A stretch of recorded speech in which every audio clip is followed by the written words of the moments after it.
and admit all.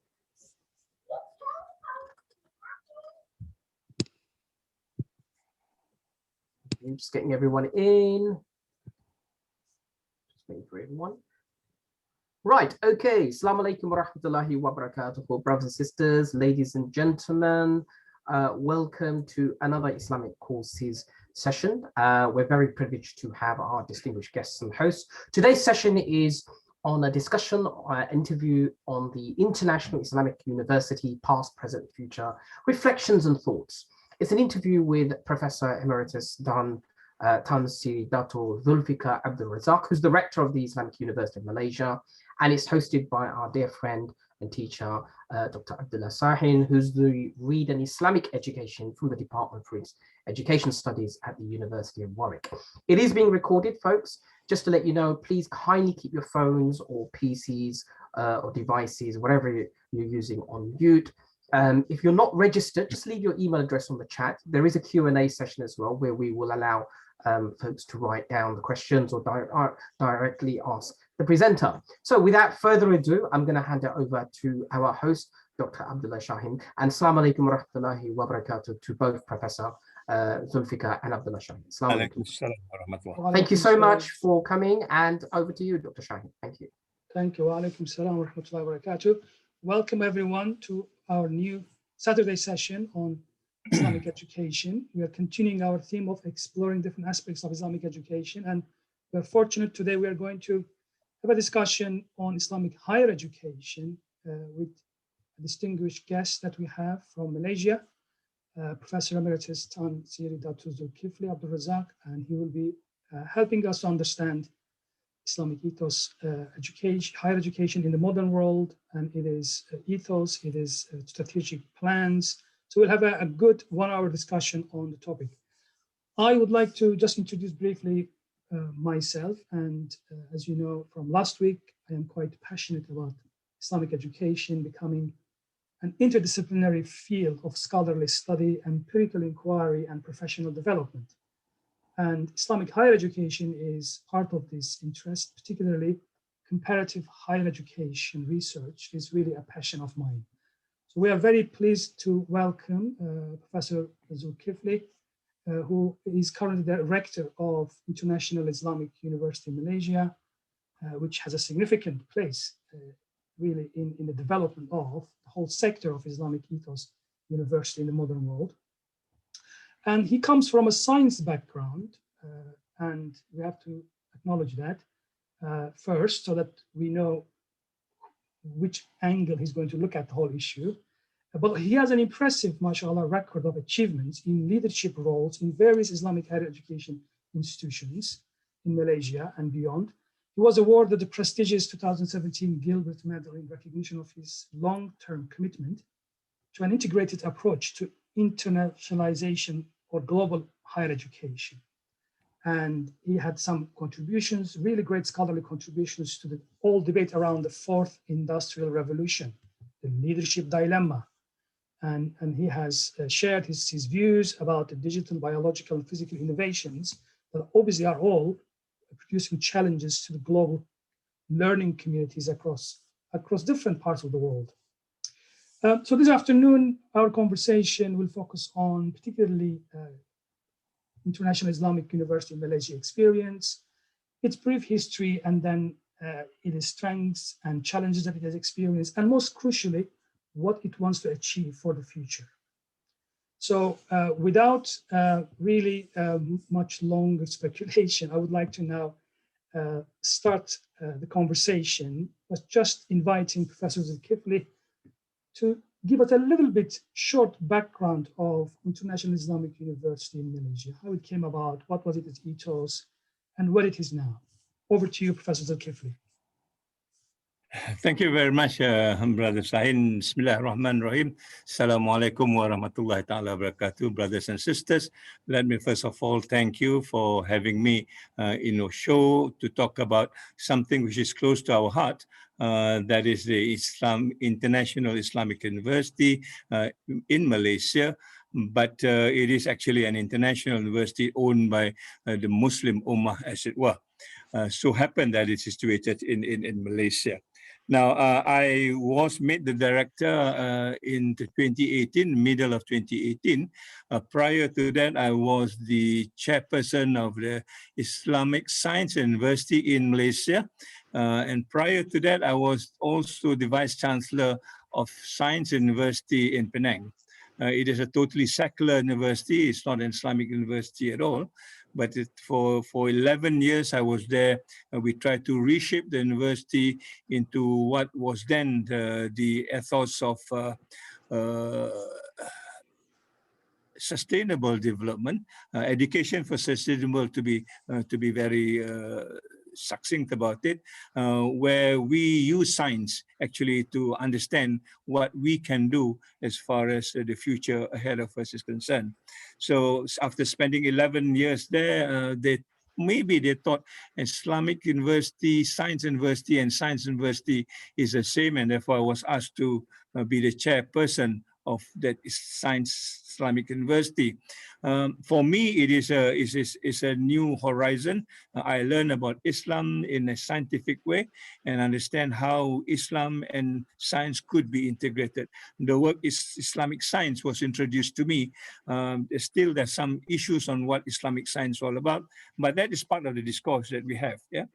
So 2 years in that university, then I was asked to be a director of the International Islamic University, which actually is a daunting task because it is an international university to start off with. It was established in 1983 by the Malaysian government following agreements with many countries, Muslim countries around the world. And it takes, I think, the conference, the Makkah conference, to sort of initiate that. So for 37 years now, this university aims to kind of bring Islamic education internationally to across the world, and also take the responsibility of trying to educate as many Muslim students as concerned into the university. As such, now we have got more than 100 nationalities in the university. We used to have 9,000 international students. That numbers has somehow rather reduced over a period of time, partly because of the financial issues, and now the COVID issues also coming in. Nevertheless, the aspiration is still to garner as many international Muslim students is concerned, so that we can build a trust of Muslim intellectuals around the world. I think my pride and joy for this university was to quote where we actually are able to train students from Bosnia in 1992. If you remember, there was a war in Bosnia, and I think the Malaysian government took maybe about 100 Bosnian students in Malaysia, and then they were educated in Malaysia, and then now they are back in Bosnia. And the last time I visited them in 2017, where they have the Sarajevo Business Forum, and I am very, very delighted to find that many of them are playing an active role to build Bosnia, perhaps the Muslim gateway to Europe, as it were. Some of them are ministers, some of them are central bank governors, and so on and so forth. We have since then wrote a book called Humanizing University and the Bosnian Experience, how actually education in IIUM has shaped the thinking of Bosnia and made Bosnia what it is today. I'm not claiming that it is entirely the IIUM discourse, but certainly there's a large input of IIUM sort of character and the way we train students at that particular point in time. So this is what the university is all about, Brother Abdullah, trying to bring a kind of a level of thinking of what Islam could do to the Islamic Ummah, and certainly education becomes a very important foundation to move this ahead. We are now at the 37 years, and I've been there, and we are now looking at what else we can do to make the university even better than what it was 37 years ago. That's really good. Thank you. This is really helpful to put into the context of the whole International Islamic University Malaysia experience. Obviously, our participants probably will remember Malaysia is very interesting because this whole ethos of integrating education actually predates the 1977 first Islamic Education Conference. I know that there were some initiatives well before in the 50s, just independence after independence, to have an Islamic college of higher education. So the interest of bringing Islam to integrate educational experience for the diverse groups of learners is quite really impressive. But as you say, the 1977 conference was the watershed event. And in many ways, it gave obviously the blueprint to create this first international Islamic university framework and apply it in many ways. So Malaysia, of course, has been leading on this. And we have to note that it has been an international effort. There are, I believe, 8 countries, Muslim countries, within the Organization of Islamic Cooperation, who obviously finance this activity. Therefore, student intake is international. Therefore, of course, maybe you will comment on the faculty is probably maybe quite international. There is academic mobility has been taking place across Islamic world. And that is a significant aspect. So there are 2 issues here. We may just briefly mention, even if we do not comment on. One is the whole concept of Islamizing, as you mentioned, science, Islam education. Obviously, you have secular university, and the idea is how do we integrate? So the word Islamization of knowledge is still, I believe, active. Initially, you will confirm if I'm correct, it was spearheaded by Professor Nakib Rattas at the same university that you are now rector, the famous ISTAC, and that still continues, that framework. But I believe that Professor Rattas is really group has now found a way, another home, again in Malaysia at the Malaysian Technical University, where they are now continuing postgraduate level provision on Islamization, integration of Islam, and wider education. And also this, your previous institution, which is very interesting, Islamic Science University, where the motto is, how do we integrate aql, rationality or reason, with naql, which is Islamic transmitted sciences. Now, I know, of course, that you are a scientist and you don't really come from Sharia background, so I will not press on anything on that. Let's hope, just maybe briefly share with our audience, to your mind, who's a kind of an outsider to this debate, what do you think Islamization of knowledge mean to you, and how that influences your university now? Let me also point out that I'm the first rector, I think, coming outside of IIUM. I think yes. All the 5 rectors before me are homegrown, and therefore they're very familiar with this terminology of Islamization and so on and so forth. When I came in, the first thing that I'm confronted with is this triple ICE, which is internationalization, integration, Islamization, and comprehensive excellence. I think that's all over the place. Everybody is talking about it with a specific emphasis on Islamization, some bit of integration, and some bit also about internationalization. Yeah. So I was trying to understand what Islamization is. Eventually, I got to understand that it is Islamization of knowledge. In other words, you want to find an Islamic perspective of what the knowledge is all about. Yeah? And this, I think, is what I was introduced to when I was in the Islamic Science University in USIM. When we look at it, how do you put the revealed knowledge and the human sciences, as it were, together? But this is not as easy as it is, at least from my point of view, because the Islamic, the science that I know of is quote unquote non-Islamic, quote unquote, there is no definition of Islamic science there. It's science that, like anything else. And I tend to understand that science and Islam do not come to a conflict like the days of Galileo Galilei. I think there is a way that we can weave it together. And how do we weave it together is a question of delivery, I think.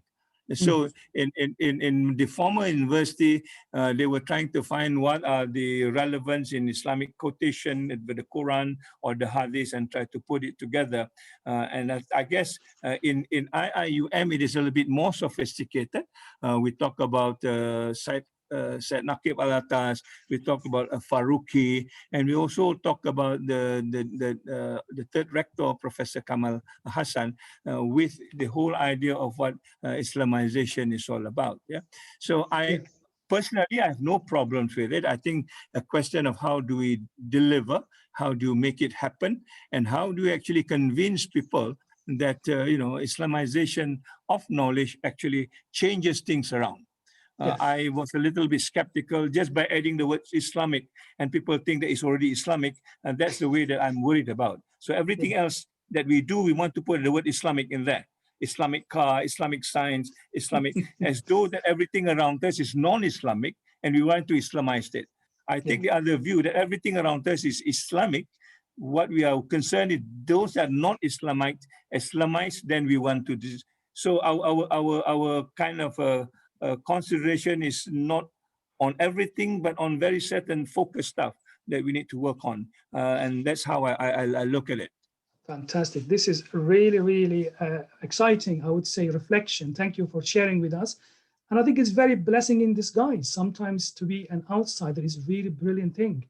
You kind of look at the new perspectives. Precisely, your instincts, I couldn't agree any really more, because in Islam, as you know, fitra, everything naturally is permissible unless there is a prevention or something against it. So naturally, isn't it, fitra requires, fitra approach, that we look at the world around us with confidence, with trust, and with really believability. Unless we have something that violates the rules, then we could say, how could we make this Islamic? So that you're really common sense, I would say, if you don't mind me calling it common sense approach, I think makes sense, because in this way, if you frame it, it is natural, because education is all about values. So it's natural that education activity is also guided by culture and values of society. Hence, Islam kicks in, like the Malaysian national culture kicks in, its own national heritage kicks in. So it really all makes sense. We must obviously probably mention the credit for IIIT, the American branch of Islamization of knowledge, originally framed by late Farouqi rahimahullah. Of course, that also has influenced a lot this whole thinking of how do we infuse Islamic values into higher education. And I take seriously your warning that it should not be a simple exercise. I understand, of course, now there are people talk about Sharia index to scientifically measure countries' compliance with Islamic teachings in the field of judiciary, politics, and also even education. Now, these are really interesting inspirations, but as you can see, maybe your common sense approach will probably be much more productive. Ultimately, it's not an exercise in reduction, but exercise in seeing how our values are guiding that activity, I suppose, rather than having a kind of a measure where you say, this is Islamic, this is not Islamic. So I hope that this is the kind of vision that is now put into practice within the International Islamic University. I'm assuming, because the knowledge obviously is what universities do. Universities have knowledge sciences in its classification. There is management, there is politics, there is history. So clearly, I'm assuming each of these knowledge branches, there is an effort to kind of bring Islam into it, I'm assuming, in a dialogical, creative manner, rather than in a reductionist way, just simply putting a couple of verses and hadith. So I think that's a really good way of framing. To me, at least, it makes sense. I know whether you want to add anything on this, but we can just move on. I want to add a little bit in the sense that while I think Islamization is something that the university has been used to for at least 37 years. So I would want to see now how do we build on the two other components, internationalization and integration. Yes. Because if it's a triple ICE, then we need to have an equal balance as well. So in other words, there is an element of internationalization in all the things that we talked about. There's an element of integration that we talked about. So let me start with integration, for example. When I came in, I found, although there's already a kuliah called Kuliah of Islamic Revealed Knowledge and Human Sciences, which is, I think, one. Yes, a faculty, one of its kinds in the world, I guess, where people are really trying to bring these two body of knowledge together, using the revealed knowledge as an overriding sort of understanding of what science is all about. And I think this has been going on very well. But I thought it should go beyond the kuliah. It should be something that we all try to live with.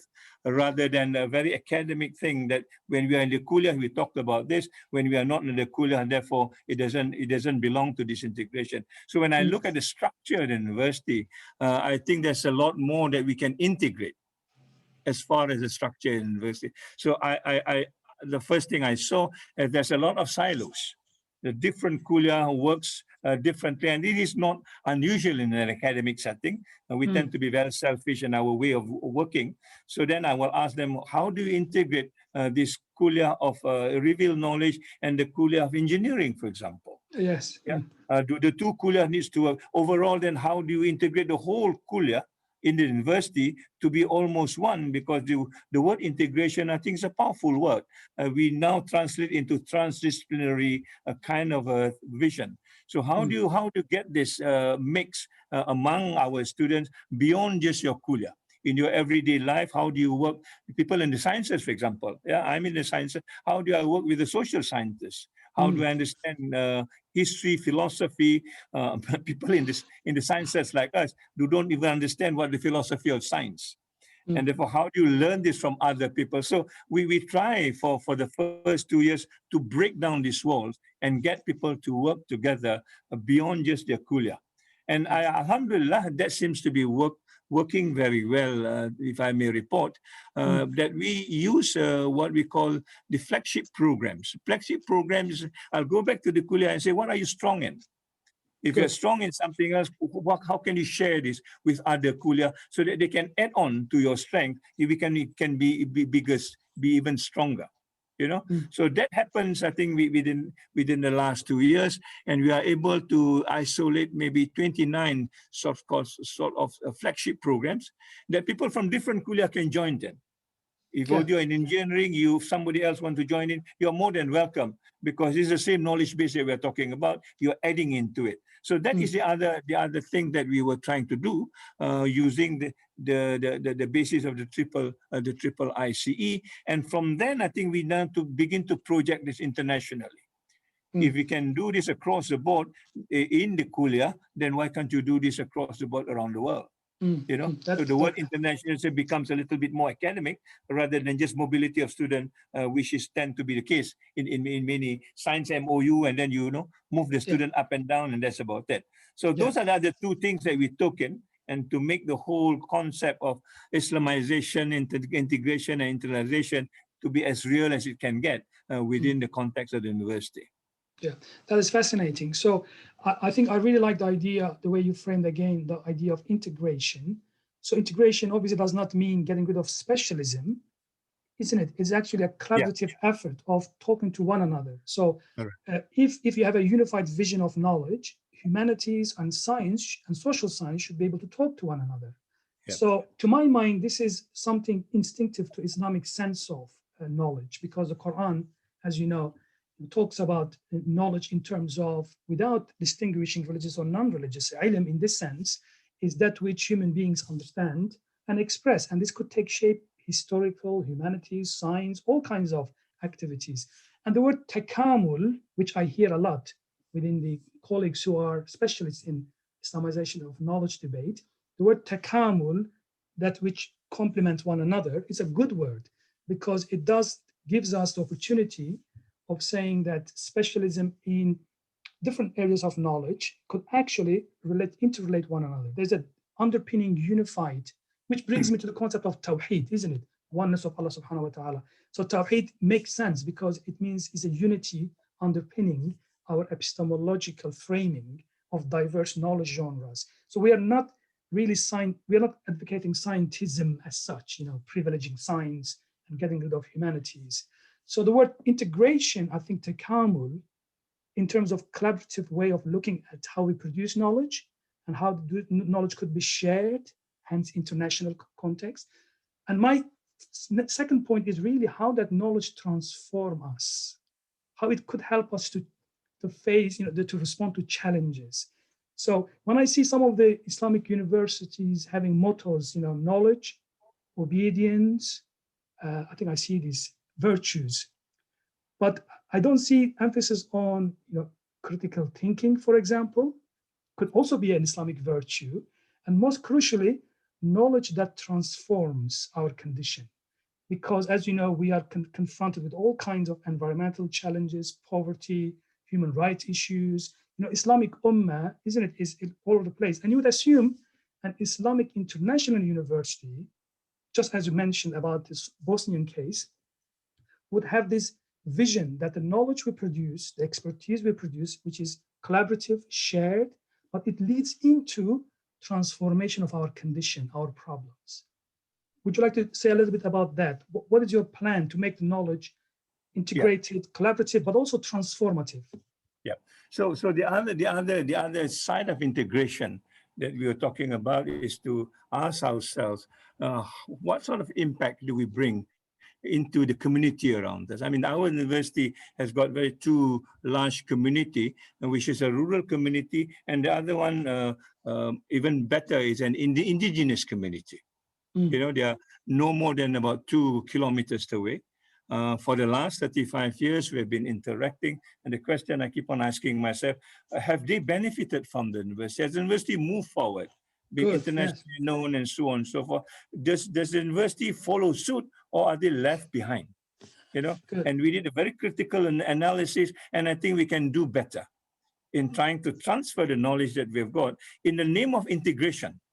In other words, how do we now, the university, integrate with the community based on the knowledge, or what we call now co-creating knowledge? They have got their own wisdom of knowledge that we seems to be, you know, not very sensitive to, because they are not modern, they are not in university, and therefore, you know, we tend to overlook them, particularly in the indigenous community. A different way of thinking, different way of rhythm, more sustainable. What can we learn from them?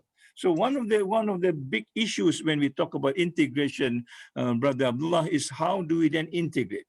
So the question of now community engagement is almost a compulsory for every student to be with. At the moment they finish a course, the question is, how do you bring this outside to your university, and how do you integrate this into the community, and how do you learn from the community at the same time, so that this knowledge that you bring about is not something that we just use for ranking. I want to go into ranking. I'm a non-ranker person. I don't believe in these numbers. So we try to move away from the QS, the Times, and all these leaks, because I think that takes our intention away of trying to make knowledge more useful to other people. So we introduce what we call, rather than the KPI, which is key performance indices, we introduce what we call KIP, which is a key intangible performance. In other words, you are number one, but what impact does it bring to the community? Yes. Within the university or outside the community, even internationally, what impact? So we're talking about impact, just more than just impact factor, which is now, you know, very, very current in our country. The impact factor counts, the impact does not actually count. So there is this movement of the university and the community working together. And out of that, I think we are trying to model ourselves in what we call now the regional centers of expertise for sustainable development. This is a concept that was brought by United Nations when they tried to introduce sustainable development into universities, but not a conventional university is the way we understand it now, because the structures are very, very rigid, that you don't have this transdisciplinary that we talked about. We keep on measuring things that is not measurable, which is not important. And therefore, we move into this other model called the Regional Centers of Expertise, that is a brainchild of the United Nations University in Tokyo. This idea was mooted in 2005, when we talk about sustainable development, bearing in mind that the conventional university are not meant for this. So this brainchild was basically to make sure that universities are linked with communities outside, and also the NGOs and other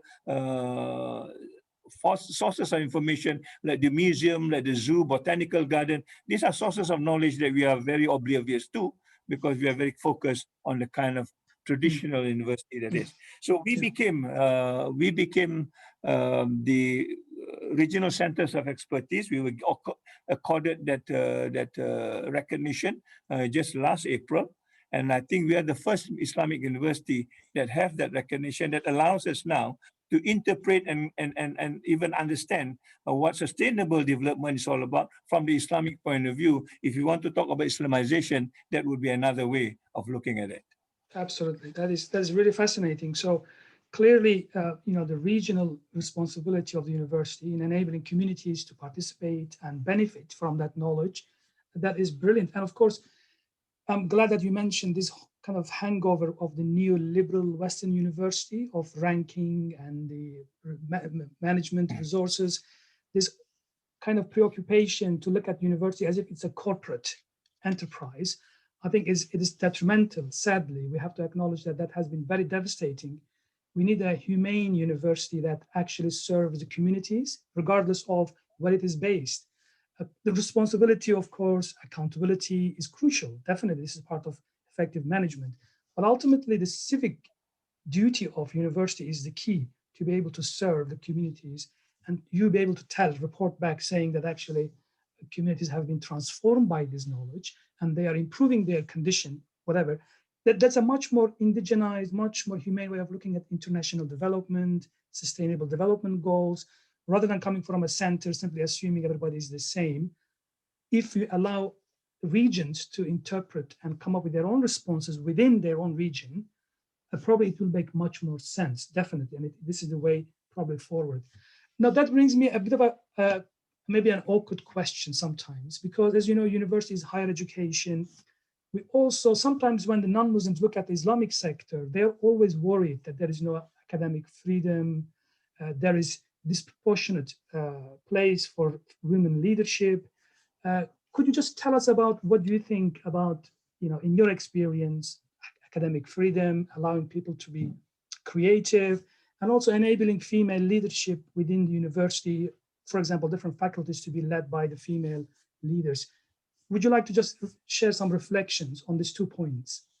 Yes, let me also conclude this by saying that the COVID environment actually tests some of these ideas that we have been talking about. Yeah. When the COVID hits us March 18 last year, almost a year from now, we suddenly find that the university take this almost like duck to water. I'll give you a very good example.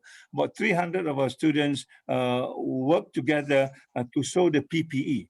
We've got the textile donated from somebody else, and there's so almost 5,000 PPEs free of charge to be distributed to the hospital, to the district centers where these are wanting and there is no supply for it, And the student work almost quote unquote on their own, what we call the wakaf time. You devoted your time to do this. Our School of Engineering work on a mini board, a simple robot that could be used in places where there is not enough personnel to diagnose COVID at that particular point. We do not know much about the COVID. People are scared about it, but this robot can take you all the data and tell you whether you are at risk or otherwise. And there is also this apps that we produce that people, now begin to know where they are going, what place do they go, and things like that. So what I'm trying to summarize is basically the moment they realize that their duty is just beyond academic, beyond numbers, that they need to also play their role to the community. I think the COVID environment make it so natural for them to come on board and to work, and distributing food to the needy, and donating food, and all the things that we can imagine a good Muslim would do. Yes. Suddenly it's well presented within this COVID environment. And I think we are now more confident saying that this is the way to go, now that we know that the COVID will be with us for at least another 4 or 5 years, depending on who you talk to. And that has now shaped the understanding of what university. As a result of that, I think as we go into the COVID, we also work on what would be the academic structure would be. So as I mentioned to you, we have now come up with our own document called the Sejahtera Academic Framework that revises everything that we know as far as education is concerned, moving to the post-COVID environment. And the crux of this, your question, exactly, there are 4 things that we think we need to do. One, we need to empower students. Yeah, good. And the students also, in our sense, become the knowledge producers, not just the knowledge, taking knowledge from us, they also produce knowledge from their own understanding of what is out. The other one is flexibility. In other words, people can move from one kuliah to another, from one sector to another. They can take electives that do not belong to them, so that they expand their knowledge. And of course, innovation is one. We are not talking just technical innovation. We're also talking about social innovation. This way, again, the integration comes into being. And the last part, which I think is an important part, is accountability. Yeah. How do students be accountable with what they've got, and I know using what they have for the betterment of humankind. The vision of university, the last words talk about the betterment of human life and civilization. How do they actually come into that kind of a structure in trying to give whatever little they have to make sure that they're contributing to the better of human being and inshallah civilization. So on that note, I think we are quite open. We are quite open now. Deans are elected. Deans are no longer appointed by the rector. We have got election at the kuliah level, and I know it's experimental, but it seems to be working. So we're going to repeat the same process again from this year onward, inshallah. Fantastic. So you don't have what the Quran calls mala'ul a'la. That means this divinely appointed platform where orders are coming from the above, and then people are appointed. So I'm very pleased to hear that actually you are enabling not only, I suppose, accountability, but also telling us that faculty leaders are elected by those who are working within these institutions, which is really brilliant, because that gives me a bit hope that this charge against Islamic higher education institutions, that these are the places where there is no freedom, accountability. I think it is maybe a valid criticism by some, but clearly, as you can see, you are telling us that, in fact, even the governance system that you are putting into place, it enables difference, it enables accountability, and of course, freedom of even treating the students to be co-producers of the knowledge, which takes away the traditional teacher knows best, student is the empty vessel, receives all the wisdom from the teacher. So what you're describing is brilliant. It is no longer transmission text teacher-centered approach. It's the other way around. It is actually a university built around the experiences of the learner, helping and guiding and transforming. Yeah. And I would really encourage with this kind of vision, which I do believe, just like you, that Islamically makes sense, definitely. Now that brings me to probably our final question, final reflection point. Then we'll open up the floor for debate and questions, inshallah, is just as you mentioned about the future of university within next, you said 10, 20 years. You have another publication concerning that. So clearly you're also catering for an international Islamic audience. That means the global ummah idea. How do you create collaborative projects with diverse other Islamic universities or diverse communities in different parts of the Islamic world? Do you have a kind of a specific strategic goal? Yeah, no, we have got an acronym, Brother Abdullah. I mean, sense we call the acronym is WEIRD. WEIRD for us is the education system in Malaysia, and I think it's also in some parts of the world. WEIRD is what we call Western-based. In other words, most of our ideas of what a university comes from the University of Bologna of 1088, and then it's all projected. And the university may be called an Islamic university, but everything else looks Western from my point of view. Even when I came in, the place of the rector is called rectory. After a church concept. Yes. So I was just wondering what the rectory is all about. When I look at the lexicon, it says a house of a priest. Yes, well, certainly, I don't know, the priest, So these are the kind of thing that we took in, and we didn't even introspect it, and it's for the last so many years. So now we call it after the first rector, which is the later Muhammad Abdul Rauf building. So the rectory is buried somewhere else now. We don't want to talk about it anymore. E is for economic centric. Everything that we do in university is all about economy. There must be a number to it. Sometimes even when we introduce courses, we were asked by the ministry, have you done a market survey? If you have not done a market survey, please do. And then what do the market say? If the market say no, then don't offer the course. It becomes very economic centric, and I is industry led. We are promised jobs, so the whole work, the whole thing of marketability and employability becomes our focus, not the knowledge itself, but what is it for the quote unquote human capital sort of training. And R is reputational obsessed. We must be number one somewhere. It doesn't matter who ranked it. Yeah, doesn't matter who ranked it and how ethical the ranking is. Yes. I'm quite critical of some of the rankings are not ethical itself. But why are we getting involved? Why are we getting involved with it? And the last is the one that hits us most. It's become dehumanizing. You know, so this weird formula is the one that reminds us we want to move into a system that is more open, that is more, you know, democratic, that is more collaborative in its nature, and this is where I think we are trying to move on. So as we talk about this, we have now in the last 6 months or so work on the future of the university, and we just had our what do you call scenario plan. Ah, brilliant! Yeah. And this scenario plan is about what the university would look like in the year 2040. By the way, if you go to our website, there's a section called the roadmap. You click at the roadmap, you'll be able to download this in the e version. Oh, great! Excellent. Yeah. So we will welcome your comment at the end of the day. What sort of university we want to create beyond just what we understand now in the context of the Western paradigm, as it were, because we are now very much alerted when we talk about education today.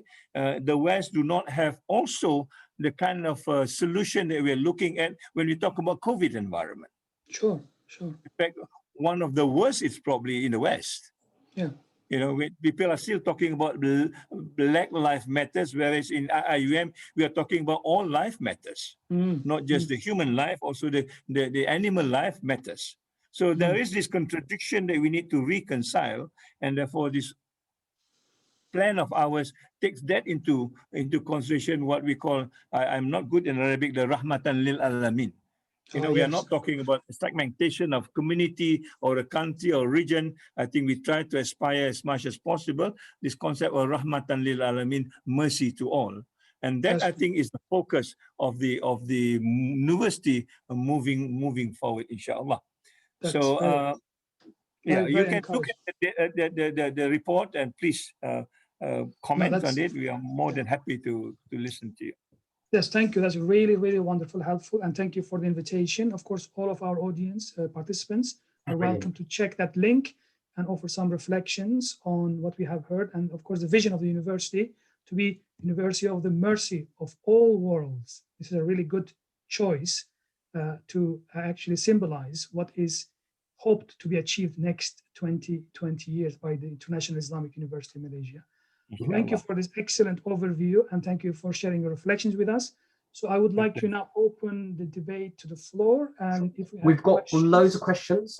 So we've got Dr. Omar Hisham Al-Talib. I'm just going to unmute you now. He's calling from America or I think UAE. Okay, fine. Welcome, please. Yes, Brother Omar. I've just unmuted you, Omar, if you'd like to ask your question, Dr. Omar. Bismillah. Bismillah, assalamu alaikum wa rahmatullahi wa barakatuhu. I'm joining you. Saya ada di Dubai sekarang dan saya sangat senang, Pak Honorable Rector, bicara sama kita. Thank you so much for joining us. My pleasure. Nice to meet you, Omar. I'm worried actually about the issue of claiming to hold Islamic values on the one hand, but violating them in practice on the other hand.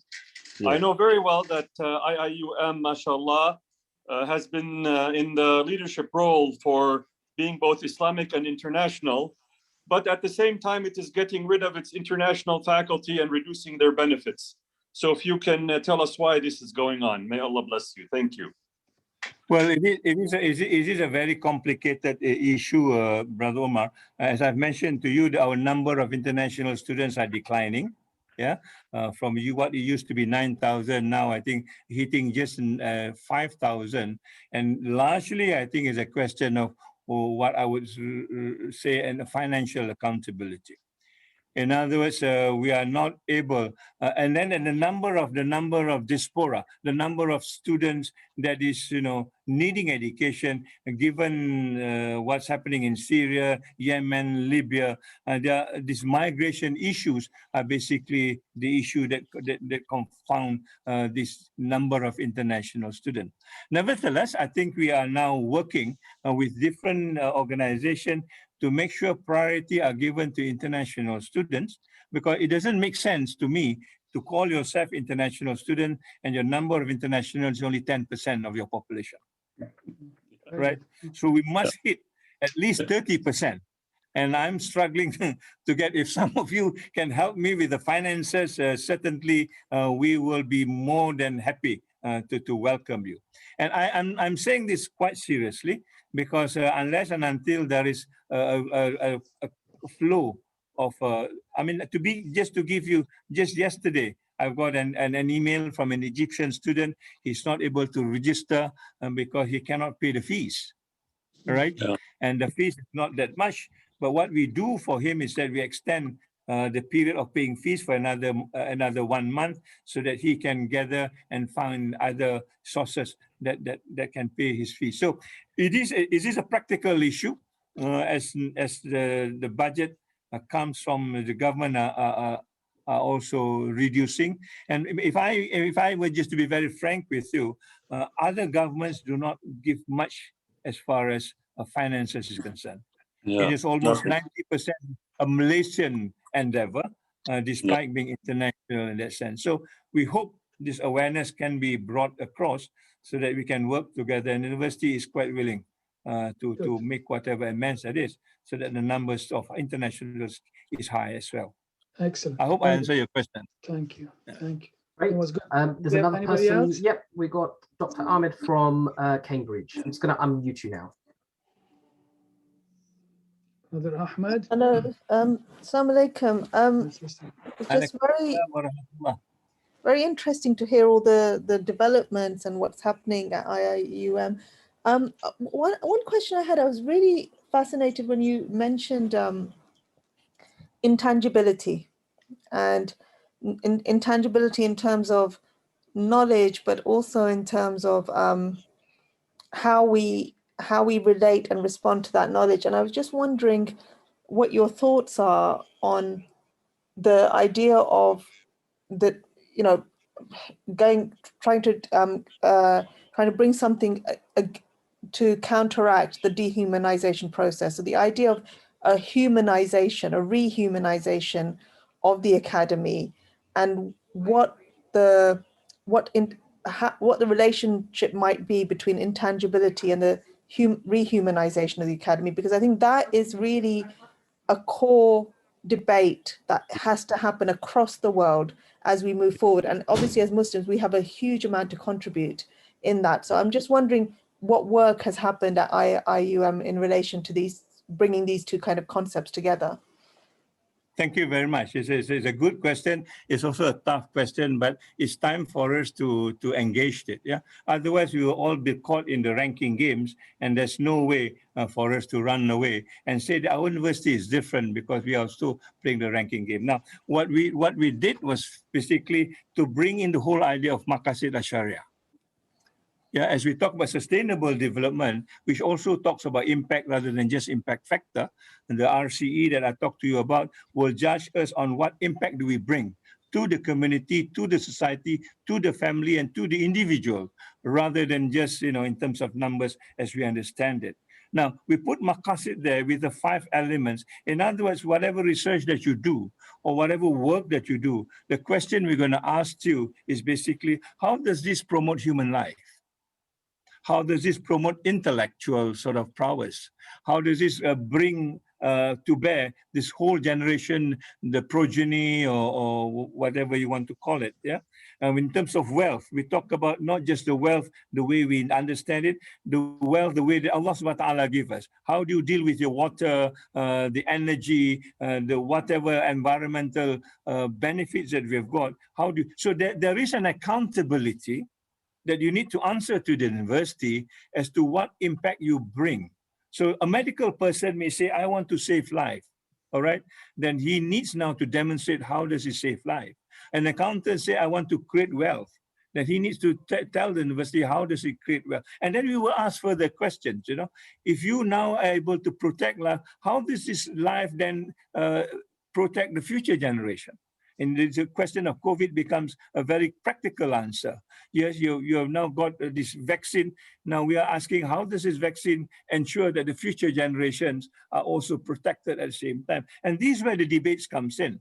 How do you actually do this? And what else the university need to do in terms of supporting all this intangibility that you talked about? We are still at early stage. But certainly now, from this year onwards, you are not just going to report numbers, but you're going to also give us a narrative of what impacts you are seeing. And if you cannot, then what else that we can do so that this impact that you wish for can be made visible as far as the university is concerned. So I am quite encouraged by the kind of reception that our staff are doing. Many of them now are working out of their classroom, engaging with community. And the last what you call a bit that we say now, anybody who wants to do a program on these intangible things, we have got now more than 100 proposals that people want to actually work this out. And I think this is a very rich kind of environment that we continue learning. But inshallah, we will arrive there. But we are not going to be tied down by just numbers and this, what do you call, the KPIs, as it were. So we are writing a paper on this. I think there are 2 papers now that have been accepted. We can share this with you, inshallah, as it gets on.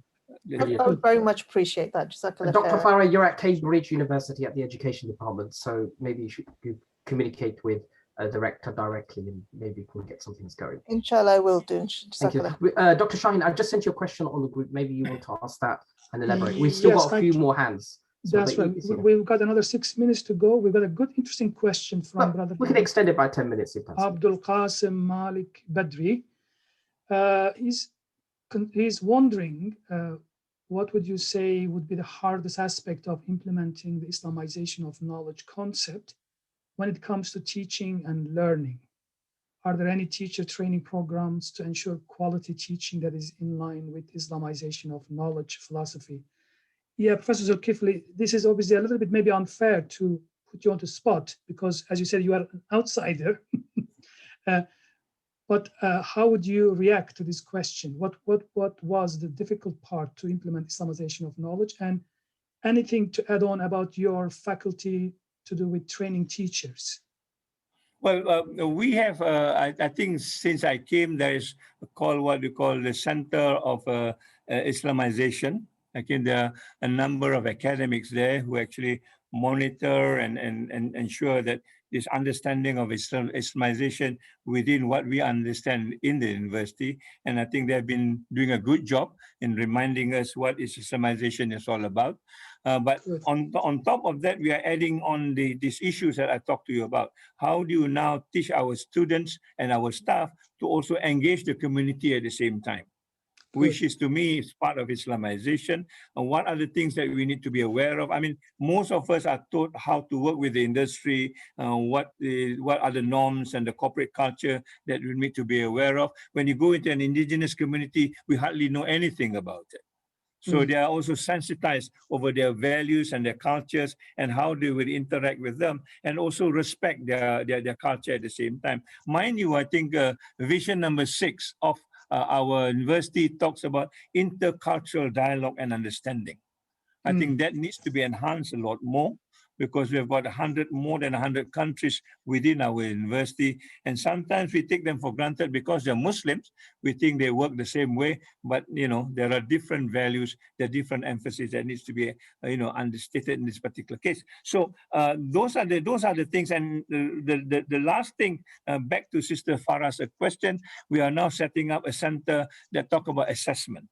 And this assessment will go into the intangibility in a very deep way, doing research as how we actually want to get it out when we talk about the intangibles together within the tangibles at the same time. So these are still experimental, but we are quite aware that this needs to be enhanced if the university were to be a beacon of new knowledge, as it were, given the post-COVID. My understanding is post-COVID, everything will change. I don't think people will talk about numbers anymore. And my example, for example, the moment COVID comes in, all the industry closed, nobody offers job anymore, although that was a promise. You produce students, we will hire them. Now they say, no, you look after your own students because we have no money to pay them. And we need to go back to our own self to find out how do we sustain our students without the industry playing a major role. How can we be self-dependent in that particular sense, using some of the things that I've talked to you earlier. Yeah. Right? So obviously that's very, very, very good indeed. The notion of well-being, the notion of the fact that what kind of educational good is served within the university that actually sustains communities and their well-being. I think post-COVID became very, very, really crucial aspects, other than the corporate framework, sadly, that drives most of the higher education currently, and the economic competition, which is devastating because it takes away, as you say, the humane aspect of what really higher learning should be all about. And the fact that we are serving global community of learners means really we need to be sensitive. Ethical aspects comes into it. And responsibility is shared. No longer you could be saying that we are isolated. We are all interdependent. The point is, can we draw on our own heritage, our faith values, to be able to relate better to the world around us? Hence, create a much more collaborative framework to actually contribute to the well-being of all. I think that is a very virtuous, merciful, I would say, as I heard you put in, goal to have for a humane, loving university. We've got a question from Morocco, Professor Stephen, Dr. Abdullah Trevor. I'm just going to unmute you now. Okay, Brother Abdullah, hayak. Dr. Abdullah, I've just unmuted you. Please, would you ask your question? Oh, yeah. Here we are. Here we go. Assalamu alaikum. Just a brief question. I might have missed it, but I have a feeling that there's an elephant in the room, if I may say. I didn't hear any mention of the difficulties of the paradigm that we function under in the modern world. I didn't hear any mention of the Cartesian split. And I think that these are things that we need to address first before we can even approach a model of Muslim education or Muslim science or anything else. I mean, it's just a feeling that we're just taking science as is now and trying to make it Muslim. And I think we need to go back to the beginning. Am I wrong? Yeah, I think you are not wrong. I guess these are the major questions that we are trying to address when we talk about this integration thing. In my previous university, there are people who say that we just cannot integrate with the scientific knowledge as it is now, because it is work on a different paradigm altogether. Yes. So you're trying to force, a square, a round peg in a square hole kind of a thing. Exactly. Right? Yeah. But my worry is that we assume that the scientific knowledge that we have now could be easily weaved into it, and I think that's a big notion that I have my own reservation on, that needs to be debated. I may not have mentioned it quite specifically. I'll give you an example. For example, now when we look even sustainable development, when we try to analyze it, some people were saying, well, where is spirituality in all this? Knowing that spirituality is an important baseline as far as Islam is concerned, right? And we cannot do much about it. Now, the idea is basically, why don't you produce another goal, another sustainable development goal 18, which is spirituality and spiritual knowledge.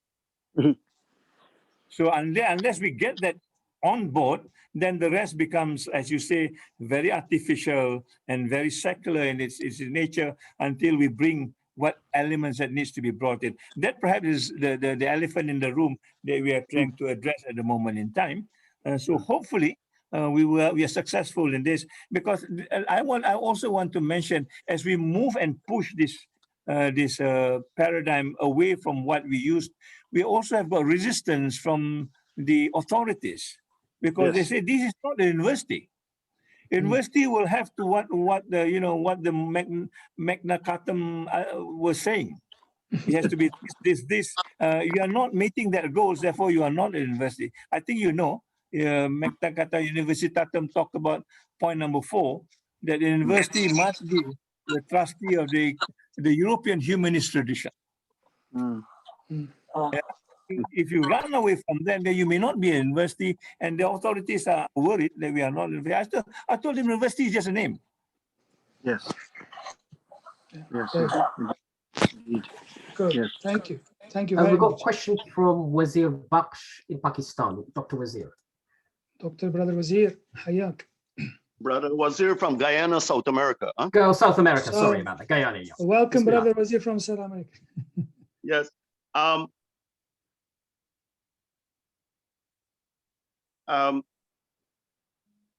We can't hear you, Brother Wazir. Yes. I am looking at this matter. I'm involved in this part of the world in issues of the Ummah for over 40 years, since I was 17, thereabouts. Yeah. And what I found is that as we are talking about triple IT and the like, we have to look at the psyche of what has come into the Ummah with the influence of Jamaat al-Islami, Ikhwan al-Muslimin, Jamaat al-Tabligh, Deobandis, etc., etc. Because when we look, what is happening is the influence, people from these backgrounds, they are developing these institutions. So when the professor was mentioning about dealing with Rahmatul Alameen, I think we have a mentality, a ghetto mentality, quote unquote, and not in a derogatory way, but just so we're just thinking about ourselves, we live in our own cocoon. And for us in these parts where we are minorities and we have evolved, our foreparents came as indentured servants, and we are very involved in an open society. We don't have Muslim enclave or what have you. We are going through a next experience. And I believe the Ummah, these international Islamic universities, you need to look at the world rather than a particular country and see how do we influence the world. So when we have students, how we prepare them, that if they come to Guyana, they go to America, they go to Europe, wherever they go, they can be an impact, not only within the confine of the Muslim community, but the wider society. Very good. Thank you, Brother Wazir. Thank you. Professor Dzulkifli? Exactly what we are trying to do. I mean, basically, when I mentioned the vision number 6 of the university is about intercultural dialogue and understanding. That needs to be vibrantly happening in the university itself. And the sad part, sometimes in the university, when they come into the university, they begin to isolate themselves with their own nationalities.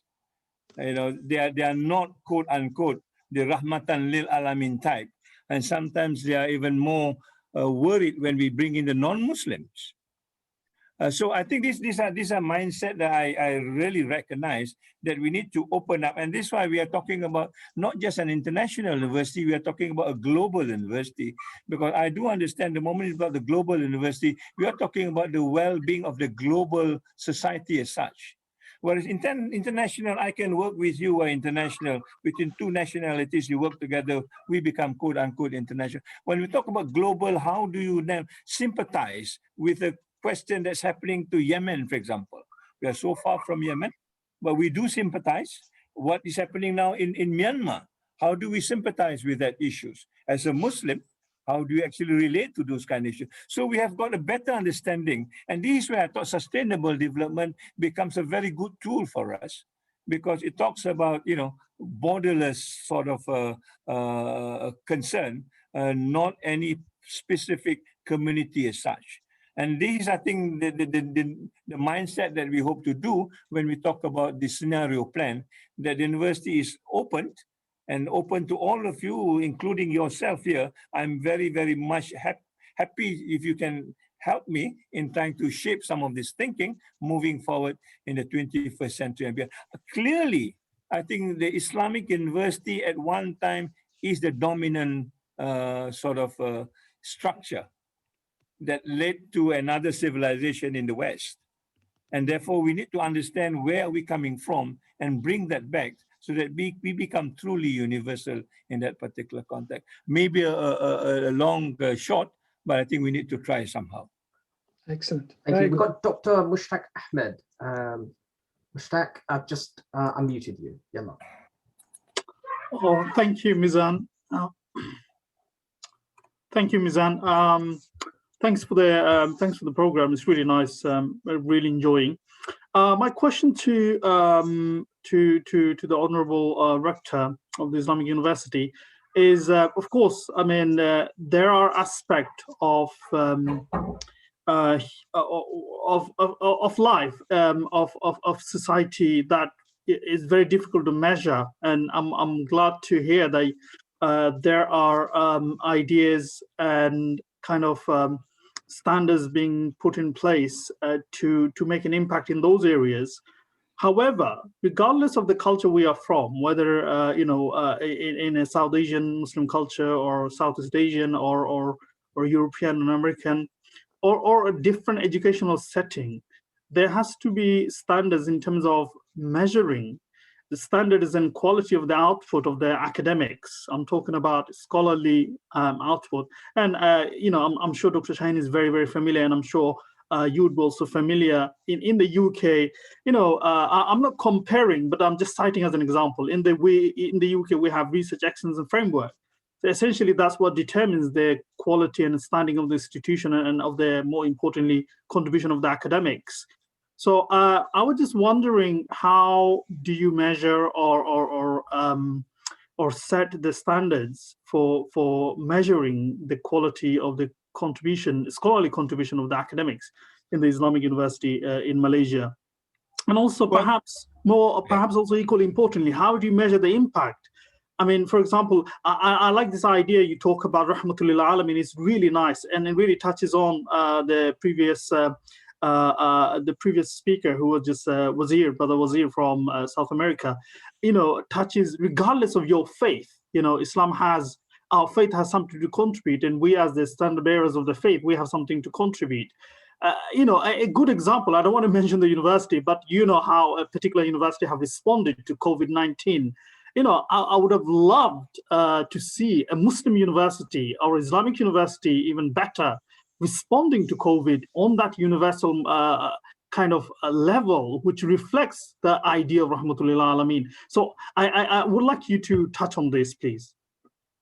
Okay, the first question, I think, is quite obvious. We try to use as much as possible the international sort of criteria of what a good scholarly work is all about.